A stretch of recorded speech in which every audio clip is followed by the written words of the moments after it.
Welcome to Visual Algebra Lecture 8.6, Maximal Ideals. An ideal I of a ring R is maximal if there are no proper ideals between I and R. By the correspondence theorem, I is maximal if and only if the quotient R mod I is simple. We will show that this is equivalent to R mod I being a field, assuming that R is commutative with 1. Every ideal is actually contained in a maximal ideal. This is unlike groups, which need not have maximal subgroups, and we will see an explicit example of this called the Prüfer group.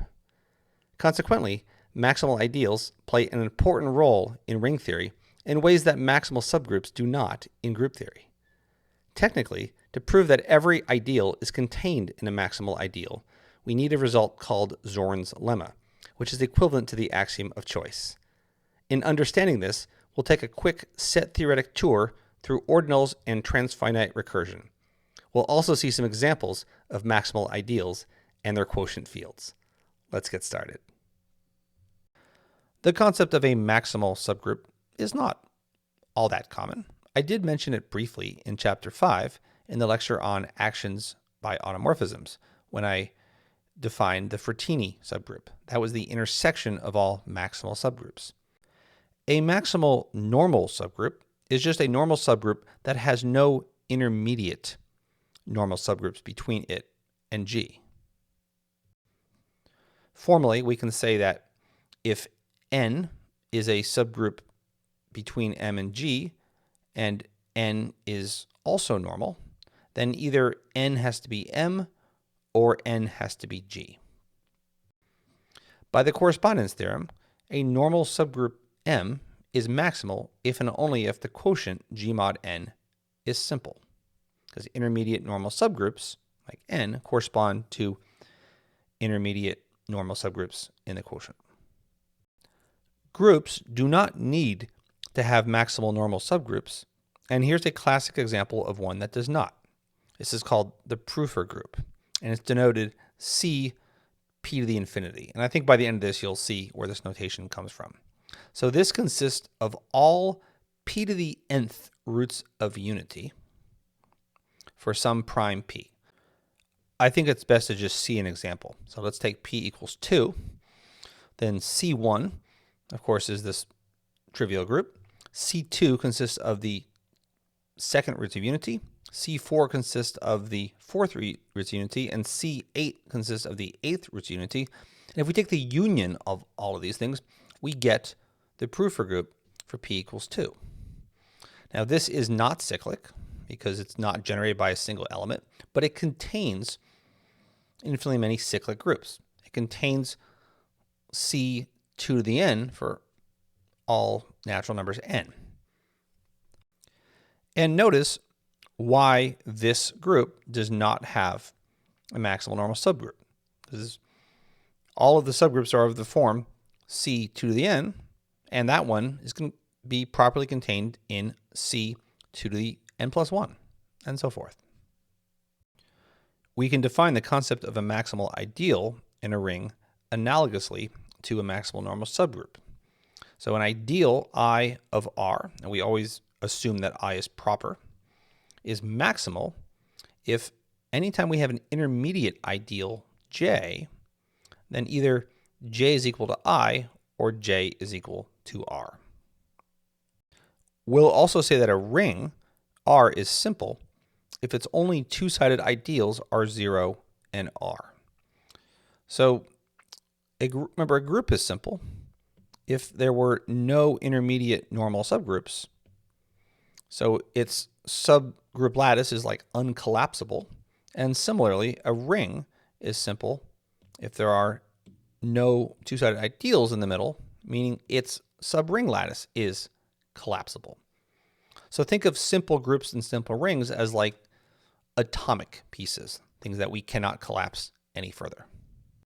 By the correspondence theorem, an ideal, that's a two-sided ideal if I don't specify, M is maximal if and only if the quotient R mod M is simple. Simple rings, by definition, have no non-trivial proper ideals. And remember that proper ideals cannot contain units, because anytime an ideal contains a unit, it has to be the entire ring, because it contains everything. In a field, remember that every non-zero element is a unit. That's the definition of a field, in addition to it being commutative. Therefore, fields have no non-trivial proper ideals.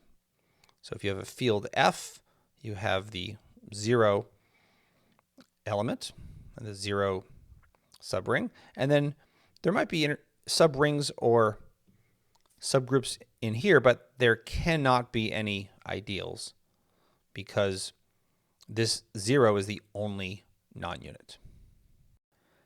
Here's a proposition that says the converse of this holds as well. So we just reasoned why if a ring is a field, then it has to be simple. However, this says if a commutative ring is simple, then it must be a field. Let's prove this. We have to do both directions. Let's start with the forward direction. So let's assume R is simple.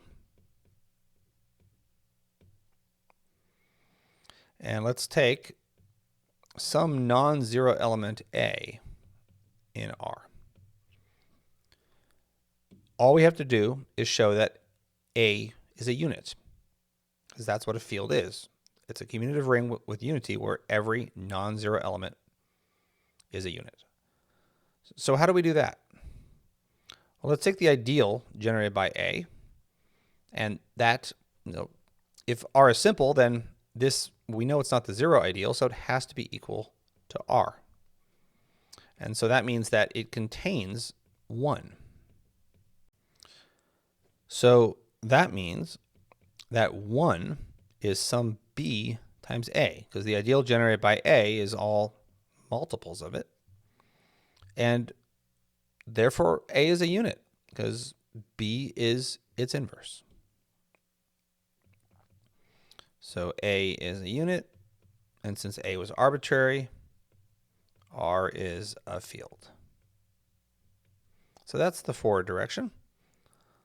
And then the backward direction, we've basically talked our way through it, but let's write it out for good measure. So let's say that R is a field and I an ideal. So I is non-zero. Well, what does that mean? That means that there is some element in I not equal to 0. Then there exists some A, non-zero, in I. But A is a unit, because R is a field. So that means that I has to be the entire ring. So in other words, we just showed that every non-zero ideal is the whole ring, so therefore R must be simple.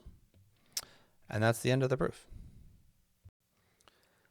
And now I want to write down a corollary.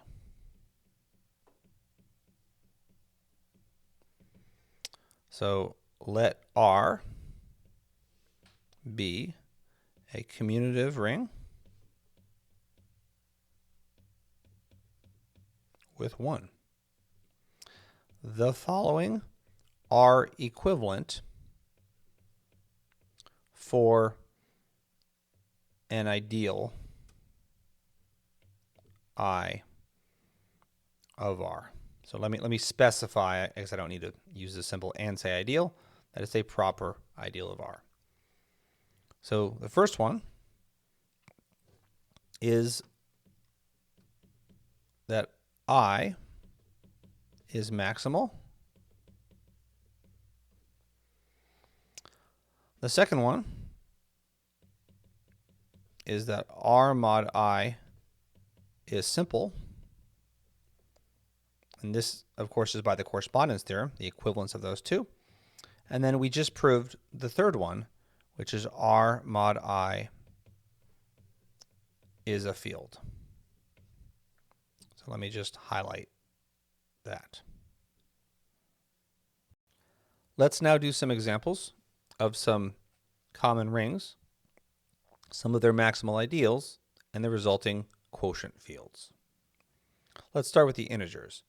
The maximal ideals of the integers are generated by prime numbers p. The quotient field is z mod that ideal, which is isomorphic to zp. Let's move up to the polynomial ring over the integers. Maximal ideals there include those generated by the variable x and a prime p. So remember what this means. This is everything of the form x times f of x for some polynomial f, and p times g of x for some polynomial g. If you think about what this represents, you can get any polynomial you want over the integers like this, except for the constant term has to be a multiple of p because of this p right here.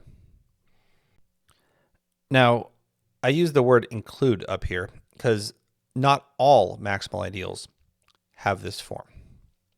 In the next lecture, we'll learn how to classify all maximal ideals in here. And let me just tell you, it's similar, but you just end up replacing this x with some other polynomial that is monic, and it does not factor over zp.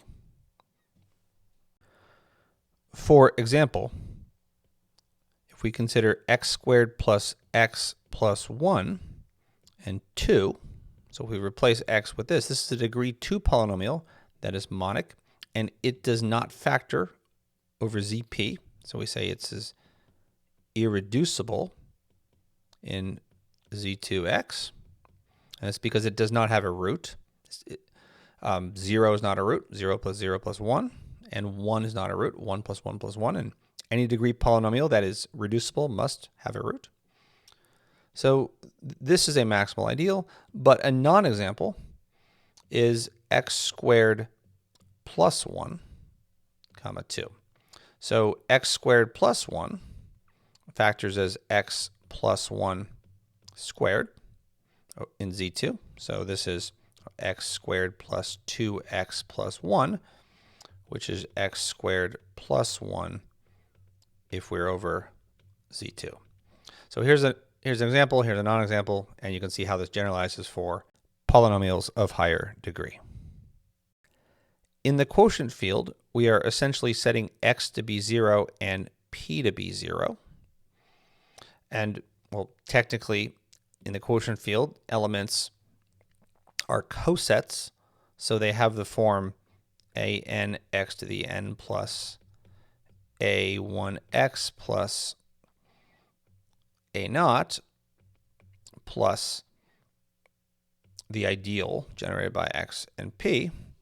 And if x is 0, that means that this entire polynomial lives in here, so we can just ignore that. And then this thing here, we can reduce mod p. So an element in the quotient field literally is a coset of the form a naught plus m, where a naught is 0, 1, all the way up to p minus 1. So the quotient field is isomorphic to zp. Let's now move from the polynomial ring over the integers to over a field, let's say the rationals. Now I claim that the ideal generated by x is maximal. So this consists of all polynomials of the form x times f of x, which are just polynomials that have a 0 constant term. So why is this maximal? Well, if we throw anything else in there, it's going to be of the form a n x to the n plus a1x plus a naught, and a naught being non-zero is a unit. I guess I didn't need to write that. And so that means, so this polynomial being in there, we can find the other polynomial in here where the constant term is 0, and we subtract those two.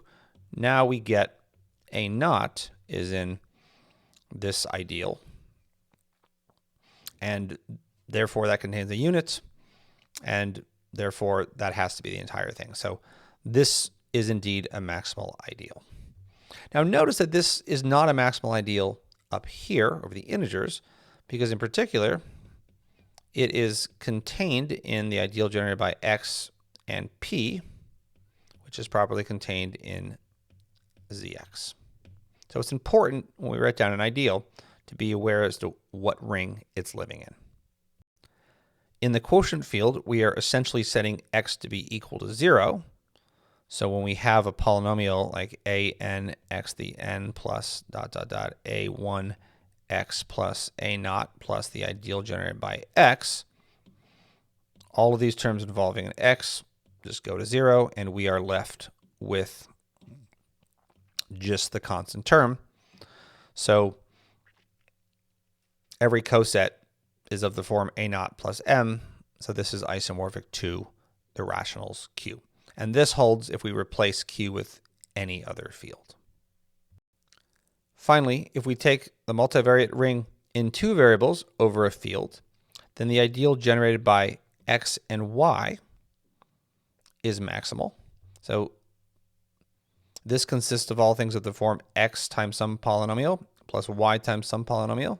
Together, these ensure that there is no constant term. So the quotient field, I won't go through the details as much as I did up here, is just going to be isomorphic to the field itself. It's a similar argument. It's worth seeing examples of simple non-commutative rings. As I said, for a commutative ring, being simple is equivalent to being a field. In other words, every non-zero element is a unit. There's no non-zero zero divisors. But that doesn't hold for non-commutative rings, perhaps surprisingly. Well, the Hamiltonians are an example of a simple ring. That's non-commutative, and that is a division ring. But the n by n matrices, that I claim is a simple ring. Without going through the proof, I like to leave it as an exercise. But I want to briefly discuss why it's true. It's a little bit messy to formalize. But let's say that I is an ideal in the ring of n by n matrices over a field. And let's take a non-zero element, let's say a in I, which is non-zero. That means that A will have some non-zero entry aij. And then if we multiply on the left and the right by so-called elementary matrices, so eij is going to have a 1 in the ijth entry. And remember, if this is an ideal, that means as you multiply on the left and the right by this, you remain in the ideal. So you can multiply by suitable matrices, and you can kill off all other terms except the ijth term. And then you can scale it to get 1, so you can show that eij is in the ideal as well. And then you can multiply eij by permutation matrices to move this ij wherever you want to, so you can show that every eij is in the ideal as well. And then once you have every single eij in the ideal, you can add them up. You can add up e11 plus e22 plus e33 and get the identity matrix, which is a unit.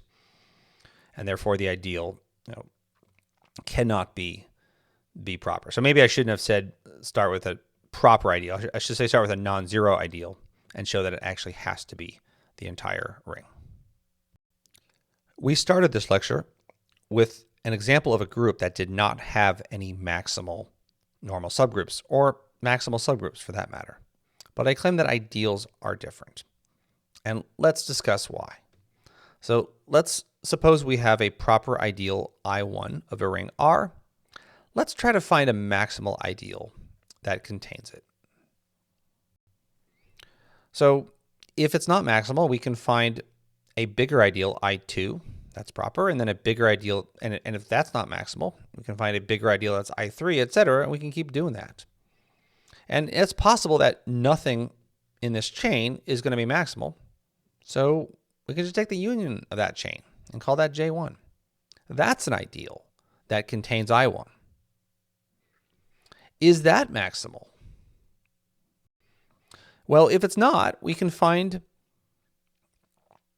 some element that's not in J1 that generates a bigger proper ideal. And we can repeat this process. We can find a J2, a J3, and so forth. Maybe one of those JIs is maximal, in which case we're done. But if not, if we have a whole infinite chain, then, well, we can take the union of that, call that K1, and now we have an even bigger ideal. Is this maximal? You see where we're going, right? Is this process going to stop? We can take these infinite chains infinitely many times, and can we do that?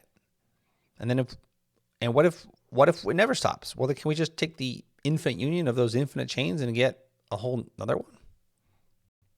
Here's kind of a picture of this. So we start with I1, we find an I2, I3, we take the union, we get this J1. We take a bigger J2 and a bigger J3 and so forth, and we take the union, we get a K1, and we just keep going. But the cool thing is if we assume the axiom of choice from set theory, then yes, this process will stop. And that is non-obvious. It is a result deep in set theory that we will not prove, but we will state. But before that, I want to motivate this idea of taking infinite unions multiple times in a row and potentially infinitely many times in a row, and maybe even more than that. Let's take a brief tour into the world of set theory. A set is well ordered if every subset has a minimal element. So for example, the natural numbers are well ordered, regardless as to whether or not you consider 0 to be a natural number. And the integers are not. Because if we take the subset of negative integers, there is no minimal element. Loosely speaking, an ordinal is an equivalence class of well-ordered sets. Ordinal arithmetic involves addition, multiplication, and exponentiation of ordinals. The ordinal for the natural numbers is denoted omega. And I think what I'm explaining up here is best seen with some examples. Ordinal arithmetic is not quite like regular arithmetic. You may see some surprising things like omega is equal to 1 plus omega, but not equal to omega plus 1. Again, all of this can be formalized in set theory. But here's why something like this should be true. So omega you can think of as this infinite chain of dots. And again, this is an equivalence class of well-ordered sets. So you can think of this as 1, 2, 3, 4, 5, 6, 7, etc. Or 2, 4, 6, 8, 10, 12. It's an equivalence class, so we just need to look at the actual elements. So this is omega, and then 1 plus omega is what we get by adding one dot before this infinite chain. And you can see that that is just the same thing as this. If you squint your eyes and you just move this chain up here, it's the same ordinal. However, if we do omega plus 1, we move this red dot after this infinite chain. Now this is fundamentally different. This ordinal has one element that is bigger than infinitely many elements. And no element in here has that property. So no matter how far out here you go, there's only finitely many things that are less than it. So these two ordinals are not the same. We can continue. We can do omega plus 2. This is omega. And now this thing has two elements that are bigger than infinitely many things. And we can do omega plus 3, etc., and repeat. When we do omega plus omega, we take two of these, one of these here, and then another one right there, we get 2 omega. Now, some people will actually, maybe it's a little bit, it's slightly better to write this as omega times 2. I'll leave that for the set theorists to argue about. So this is 2 omega or omega 2. We can do 2 omega plus 1, 2 omega plus 2, and so forth. And we can just keep going. There are 3 types of ordinals. One of them are the finite ordinals. So I started with omega here, but really every natural number, represents an ordinal. So 5 is an ordinal. There's just 5 dots. So that's one type of ordinal. Another one are the successor ordinals. This is what you get when you take an ordinal and just add 1. So like this is a successor ordinal, this is successor ordinal, these are successor ordinals, and so forth. And then finally there are the limit ordinals, which are things that are not of these types. So for example, omega is a limit ordinal. It's done by taking the limit of infinitely many finite ordinals.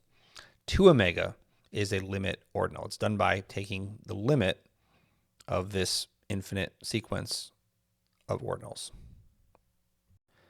Here are some depictions of the ordinals omega squared and omega to the omega. So think of this as omega right here. The lines are getting smaller just so we can kind of depict it nicely. So this is omega, this is 2 omega, this is 3 omega, and so forth. If we do this infinitely many times, we get omega copies of omega, and that is omega squared. But we can take this and we can take omega. So what if we take omega squared plus 1? Well, there we go. What about omega squared plus 2? That looks like this. And we can do omega squared plus omega. We can do another one of these things. And then we can repeat that. And here's a way to visualize even a larger ordinal. So this is omega gets here, and then we do omegas, or we do 2 omega. So they're doing it properly. Omega times 2, omega 3, omega 4, etc. And then this picture here goes right up here. And then we have omega squared plus omega squared plus omega 2, and so forth. And if you keep doing this, you get omega to the omega. I remember that a meme that was going around during the Omicron virus and variant of COVID in early 2021 was, remember that was spreading incredibly quickly. I think someone made something about like, this is the rate of spread of the Omicron virus. You can look that up, limit ordinal Omicron. Mathematical induction and recursion, as you typically learn them in an intro to proof class, are traditionally done over the ordinal omega. When we say take the infinite union, or we say induct, you're not doing it beyond omega. However, over general ordinals, we can formalize induction, and these are called transfinite induction and transfinite recursion. But for this to make sense, we need the axiom of choice for technical reasons that we don't really need to worry about, at least in this video series. The maximal ideal containing I can be defined as the result of a transfinite union, like I showed you in the previous slide, where you just take I1 union, I2 union, etc. And this whole thing is J1. And then you take the union of that and J2 and so forth. And you might have to do this 2 omega times, or omega squared times, or omega to the omega, or even more than that. To formalize and prove that every ideal is contained in a maximal ideal, we need to borrow this result from set theory. It's called Zorn's lemma, though I really think it should be called Zorn's axiom because it's equivalent to the well-known axiom of choice. And the axiom of choice, perhaps you've heard of it. It says that every set has a choice function. What that means is you have a collection of sets, you can always pick one element from every set. And without formalizing that, let me just say that. Every set has a choice function. And there are several equivalent statements of this. There's many of them, actually. One of them is the well ordering principle.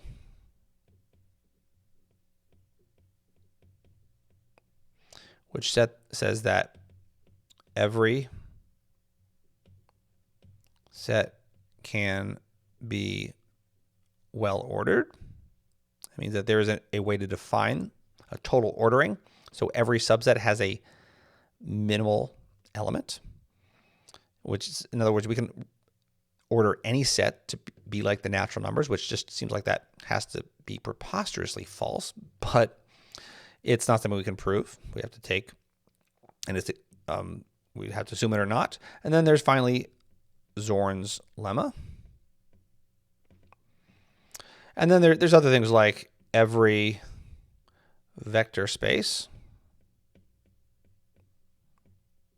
has a basis.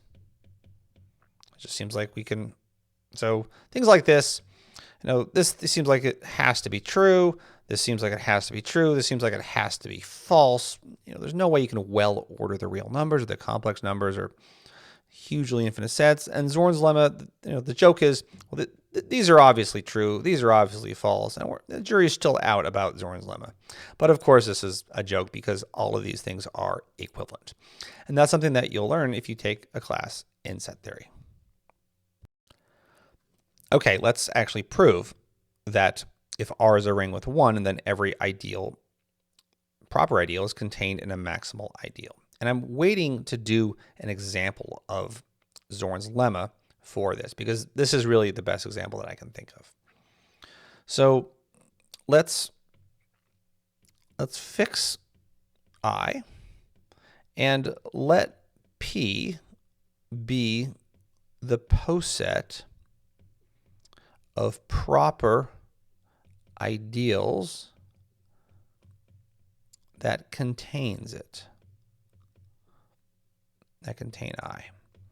So here's I, and think about all ideals that contain, like there's I1, there's I2, there might be I3, maybe this thing goes dot dot dot, and you take the union of this, and maybe you get J1, which is the union of the IKs. And then we maybe have J2, and we have J3, and et cetera. We take the union of this JKs, and well, maybe I shouldn't use K because I'm about to use K1, but this is, I guess, a capital K1, and so forth. But maybe this branches in a lot more directions. So maybe this thing goes off here, and we have maybe there's infinitely many ways that this thing branches. But we're just going to take every possible ideal that contains I. And here's the thing. Every single ideal here has no units. So this ring, we know, so here's this ring R, and this ring has 1, and maybe a whole bunch of other units too, but none of these ideals contain any units. So that means that if we take so for Zorn's lemma, we need to say every chain has an upper bound. That means that if we take any chain in this up here, that just means if we take any potentially transfinite union, let M is the union of all these, I don't even know what to call them anymore. I don't know. I'll just use I alpha, where alpha is in this chain. So if we take the union of these things, and these are nested, we get, it's not too hard to show this is an ideal. And it's a proper ideal because it does not contain any units. So this is an element that this is in our poset of proper ideals that contain I. This is an upper bound of this chain, meaning that everything in this chain, by definition, is contained in here. And that chain is in, and so therefore, this is in P. So we can apply Zorn's lemma right away. So let's say that every chain just etc. Or say I1, let's do I2. It might be an infinite chain, it might be transfinite, has an upper bound, which is the union of these things, which is a proper ideal. So by Zorn, there exists a maximal, I mean, we almost get this for free. It's almost cheating. We get a maximal M in P, which by definition is a proper ideal that contains I. This is a proper ideal containing I. So it's almost like cheating. It's just set up so perfectly for us. And that's the proof. And this is also my favorite example to illustrate what Zorn's lemma really says. As a corollary, if R is a ring with 1, then every non-unit is contained in a maximal ideal. And that's because if we have a non-unit, say R, well, we can just take the ideal that it generates and apply the result up here. This is contained in a maximal ideal. Now, I want to finish with a question. Do you see why this technique doesn't work for maximal subgroups? You could say, well, why can't we, what's going to fail?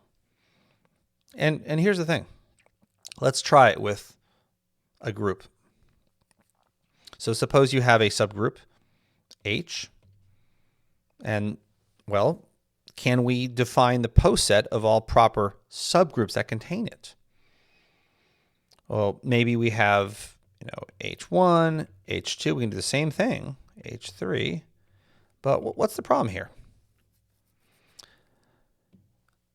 If we try to let P be the set of proper subgroups, and then we take the union of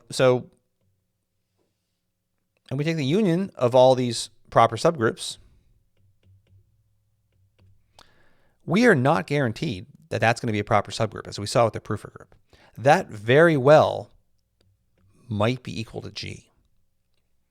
So the key difference here was that because in ring theory, every single proper ideal avoids units, we could guarantee that the union of these things avoid units as well, and therefore could not be the entire ring. So this is a fundamental difference of subgroups and ideals. And this is why Zorn's lemma applies in ring theory, but not in group theory.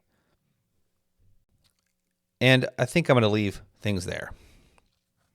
The next lecture is all about finite fields. And of course, you know about finite fields ZP, right? The integers mod P. But there are other finite fields out there. There's finite field of order 4, one of order 9, and of order 8, and order 27. And any prime power is going to have a field of that order. And we will learn how to construct them as quotients of polynomial rings by maximal ideals. So that's all coming up next. Stay with us.